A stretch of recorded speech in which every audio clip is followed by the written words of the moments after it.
In this video, we're making Granny's delicious Southern Blueberry Cobbler. Hi y'all, Liz here, and we are going down to the deep, deep south as we make Granny's 5-ingredient Blueberry Cobbler. So grab that apron and let's bake. Now, let's start by preheating that oven to 375 degrees. Then, slice 6 tablespoons of butter and place them on the bottom of a 9x9 or 8x8 baking dish. This gives our cobbler some magical buttery vibes. Move this aside. In a medium to large mixing bowl, combine 1 cup self-rising flour, 3/4 cup sugar, 1 cup milk. Mix these together until smooth. Now take that batter and pour it into the baking dish with the sliced butter.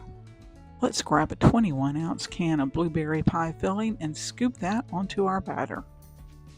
Instead of the pie filling, you can use 2 cups of fresh or frozen blueberries. With a butter knife, swirl the ingredients together. Stop right there. Little PSA here. You can put that cobbler in the oven right now and bake at 375 for 35 to 40 minutes. Or you can add a little cinnamon sugar topping like I'm gonna do. Either way you go, it's gonna be delicious. Okay, y'all, for the topping, we're going to mix together 2 teaspoons of sugar and a pinch of cinnamon, and we're going to sprinkle this over the top of our cobbler. Place this into our 375-degree oven and bake for 35 to 40 minutes. Oh my goodness, y'all. I know Granny's just beaming with pride at the sight of this blueberry cobbler. It would be a huge sin to experience this blueberry cobbler without vanilla ice cream. Mercy me, y'all. This is such a Southern delicacy with minimal effort.